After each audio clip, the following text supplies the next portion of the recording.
Bonjour, dans le cadre de la maison d'édition À Notre Sens, que certains connaissent déjà, on a choisi de parler aujourd'hui d'un sujet qui nous touche tous actuellement, c'est la peur, et donc en partenariat avec la confiance. Peur et confiance, c'est vraiment le choix actuellement possible pour la majorité d'entre nous. Et pour ça, l'important c'est d'abord d'expliquer, il me semble, qu'est-ce que la peur, comment on l'aborde, comment on l'appréhende, est-ce qu'on en est toujours conscient? Tout ça, c'est pas évident, parce que la peur, c'est une idée.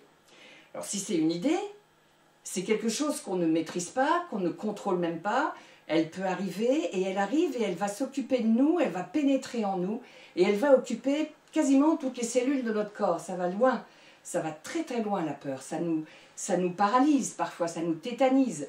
Et puis, ça reste aussi une histoire d'ambiance. C'est-à-dire que ça devient une complice, souvent.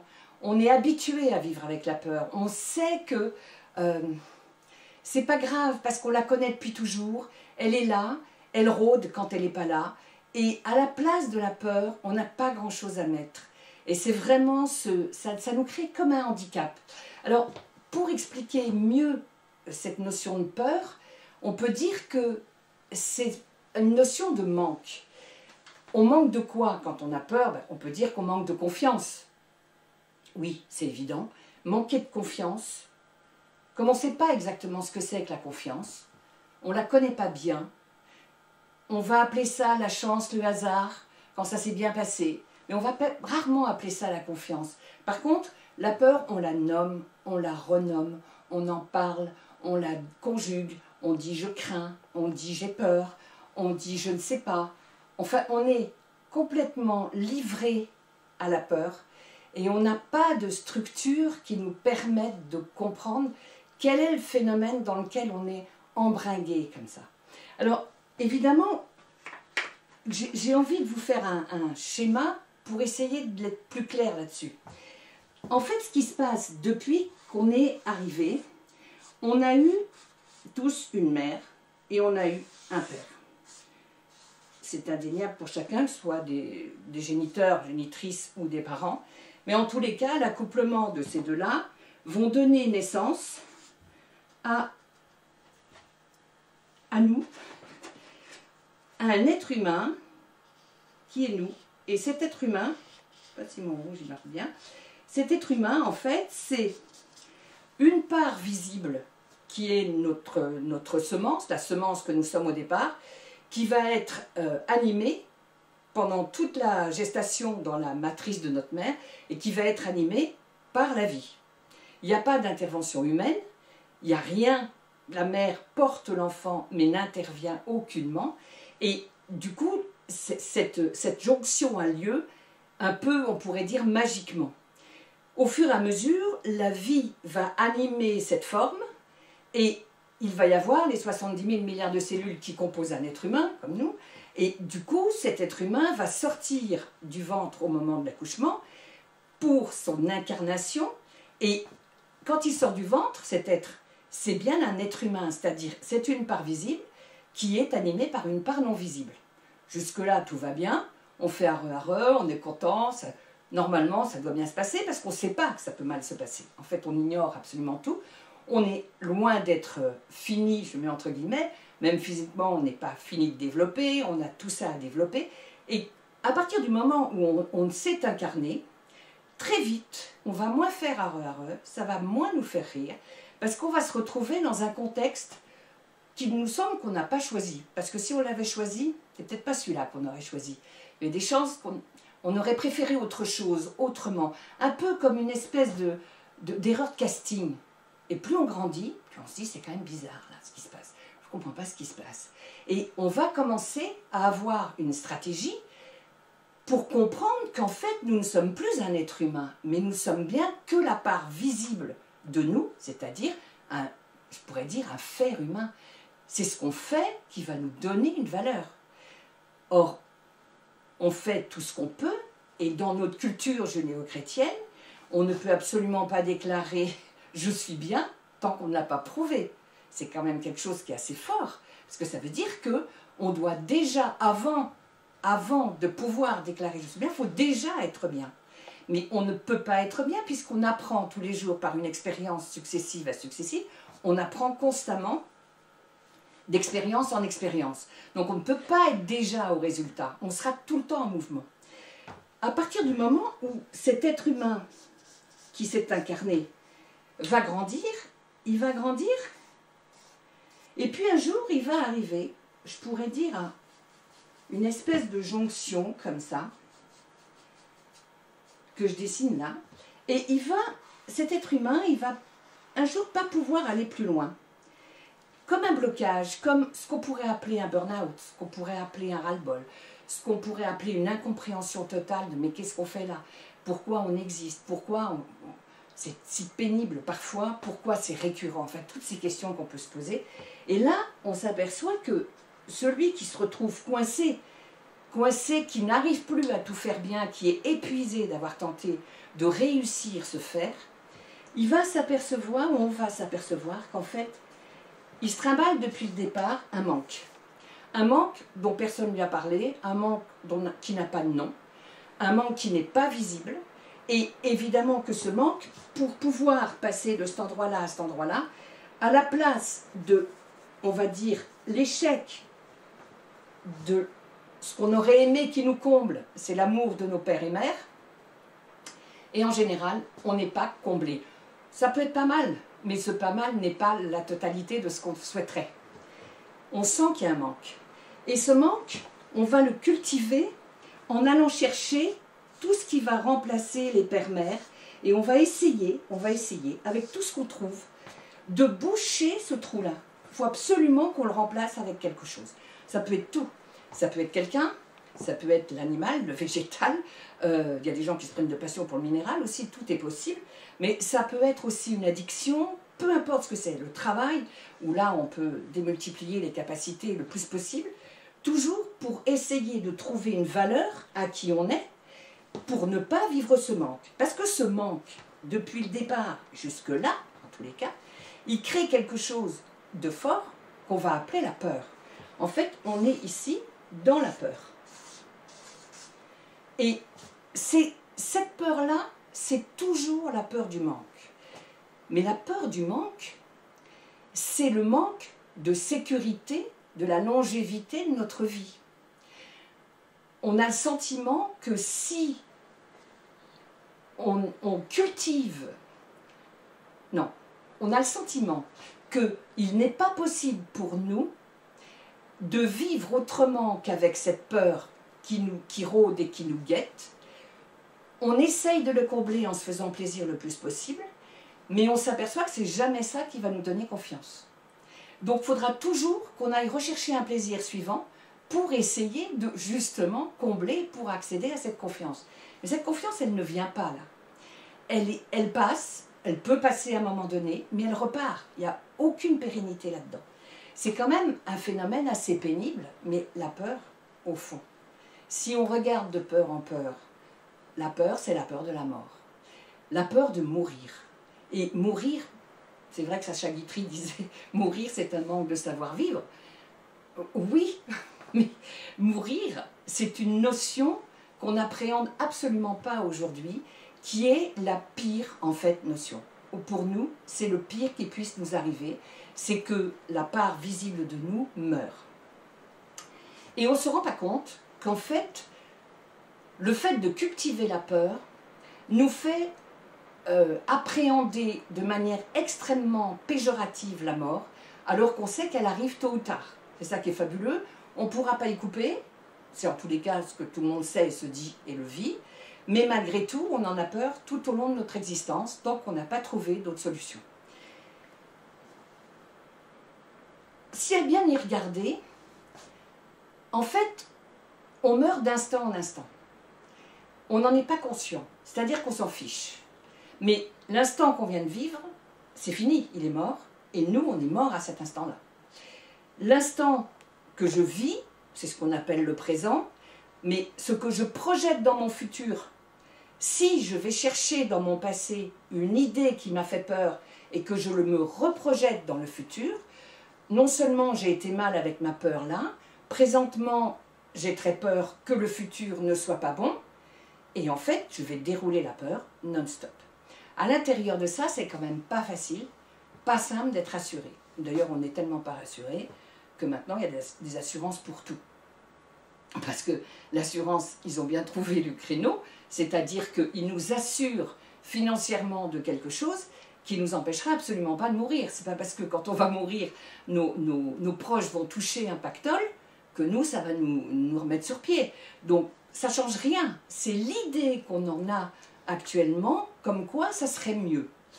Alors, l'idée aussi que de vivre en sachant qu'on n'est qu'une forme, ça peut être bien. Et on pense que c'est évident que c'est ça. Parce que si on était autre chose que cela, d'abord d'autres nous l'auraient dit, tout le monde le vivrait, ça serait d'une banalité, et si on était en accord avec la mort, ben, ça se saurait. Or, la mort est quelque chose qui a occupé toutes les civilisations, et avec des rituels extrêmement forts d'ailleurs concernant cette mort. Et aujourd'hui, on va dire que quand quelqu'un meurt, on n'a plus les pleureuses pendant 3 jours, on n'a plus tout le rituel qui est très très lourd, on a allégé le rituel le plus possible maintenant. Mais il est très important d'être triste, de ne pas être bien, de trouver ça extrêmement douloureux et souffrant, parce qu'il y a séparation, et il y a séparation de quelqu'un, de quelque chose, ou quelqu'un, ou même un animal, dont on est obligé de se détacher. Et quand on se détache, ça veut dire qu'on était attaché. Et quand on est attaché, c'est ce qui nous donne une impression de sécurité, mais même attaché à plusieurs, on n'est pas pour autant rassuré. On s'entraîne dans l'idée qu'on pourrait être rassuré, mais on n'est pas vraiment rassuré. Donc le principe de peur, il est extrêmement ancré, et actuellement, notre société aurait une tendance à la cultiver.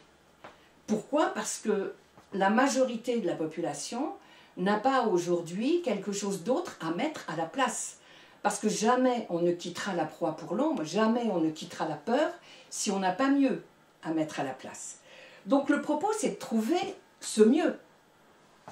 Et le mieux, on pourrait dire qu'on le trouve, on pourrait le trouver ici. Je vais le dessiner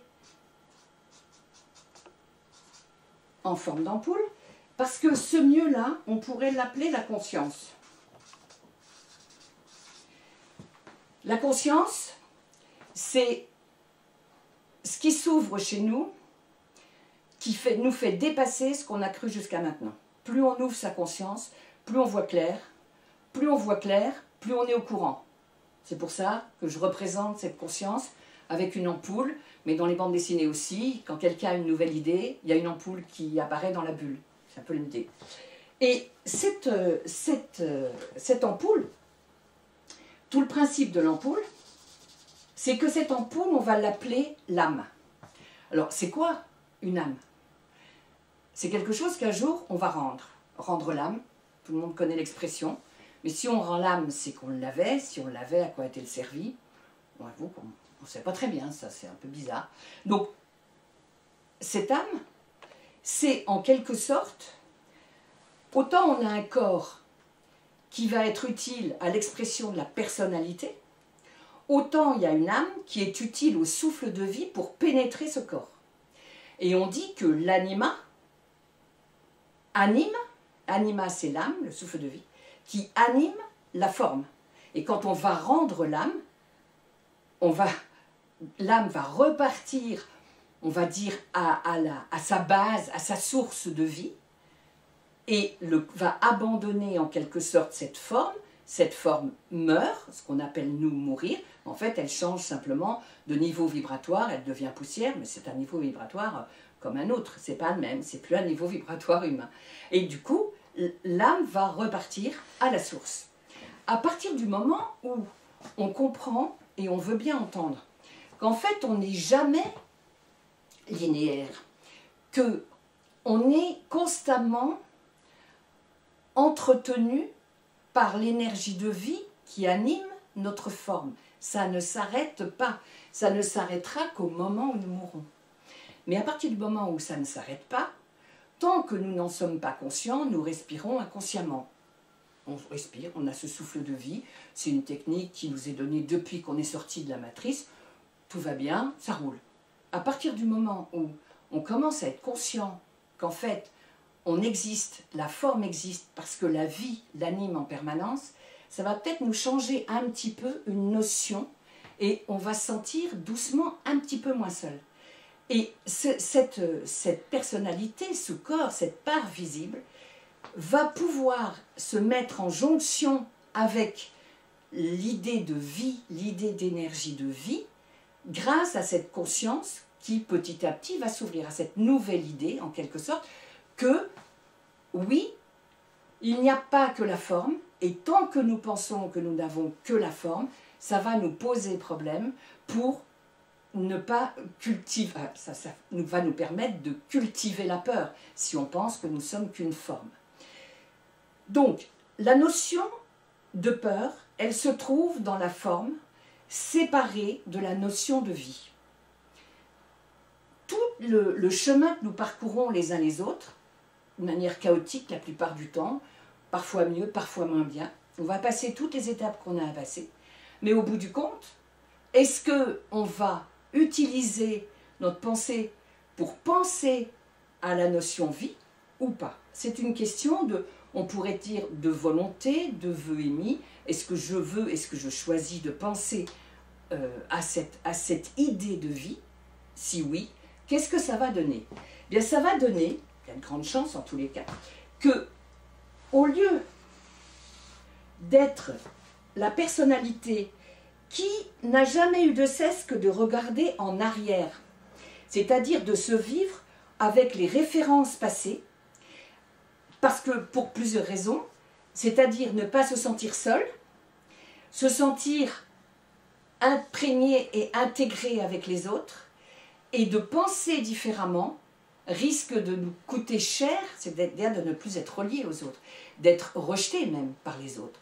Donc, c'est pas possible de se séparer de tout ce à quoi on est attaché si on n'a pas quelque chose d'autre à mettre à la place. C'est cohérent, l'humain n'est pas né pour vivre seul. Donc, il cherche de toute façon, il cherche son complément. On le trouve dans les soi-disant histoires d'amour, avec j'ai trouvé mon âme sœur, j'ai trouvé, ça fait un beau couple complémentaire, etc. Oui, peut-être, pour certains ça fonctionnera, et très bien si ça fonctionne, mais ça ne va pas leur éviter la peur. Le propos, là, on est en train de regarder comment éventuellement on peut amoindrir la peur et augmenter ce qu'on pourrait appeler la confiance. En fait, le processus est assez simple, c'est que grâce à cette conscience nouvelle, on va pouvoir prendre conscience qu'en fait, ce qu'on recherche, c'est ça. C'est la part de nous qui est avec nous en permanence, mais comme on l'ignore, on ne peut pas dire qu'on capte l'amour de cette part-là. Or, si cette part, si on y pense, on va être relié et en quelque sorte, cet accouplement va donner naissance à nous en train de le vivre. C'est-à-dire que on va retrouver la triplicité qu'on avait là avec père, mère ou leur substitut, et on va se retrouver à le vivre intégré en nous. Et si c'est intégré en nous, si nous sommes une forme que l'on sait animer par la vie et que, avec notre pensée en conscience, nous pensons à la part vie,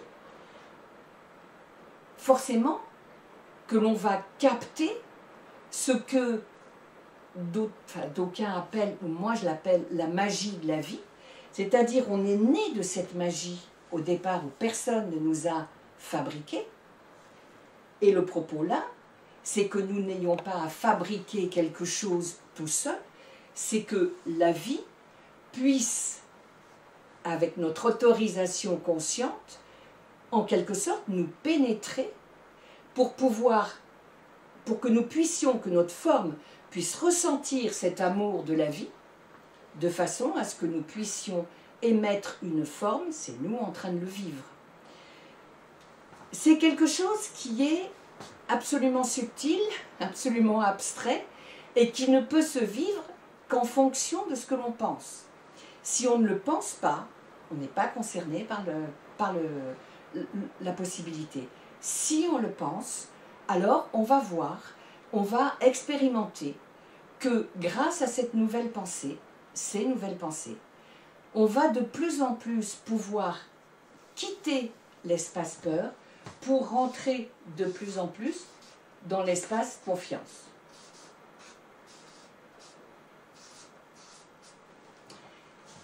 Je voudrais quand même, quand on voit ce schéma-là, vous... Alors déjà, là, j'ai pas dessiné ça, mais la vie, c'est tout ça. Hein. Ça n'a ni début ni fin. D'accord? C'est quelque chose qui est illimité. Alors là, on est dans quelque chose de très limité, limité à nos sens physiques. Là, on rentre dans quelque chose qui nous donne accès à l'intuition. On ressent quelque chose, on entend quelque chose. Vous savez, quand on se dit « Ah, mais j'aurais dû m'écouter, ah, je le savais ben, », c'est là que ça se passe. Mais les petites voix intérieures, les « j'aurais dû m'écouter », sont souvent recouvertes par « il faut ». Et si c'était possible, on te l'aurait dit. Et la dualité entre ça et ça va être assez conséquente. Je voudrais un peu, d'une certaine manière, vous dire que là, en fait, on se retrouve à vouloir, on est en quelque sorte enchaîné à quelqu'un d'autre ou à d'autres, là. Donc, on va chercher le complément à l'extérieur de nous. Là, dans ce degré de conscience-là, on va se retrouver avec la notion que finalement, on n'est peut-être pas tout seul. On est dans ce pointillé-là, hein, d'accord? Et qu'il existe une autre façon plus large de croire à la vie. Et puis, il y a cette idée-là, ici, qui est que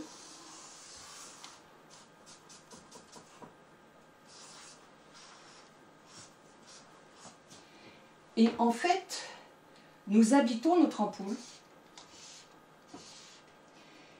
Et nous habitons notre ampoule parce que notre ampoule, ce qui va être primordial, c'est d'allumer l'interrupteur. Si on allume l'interrupteur de cette ampoule,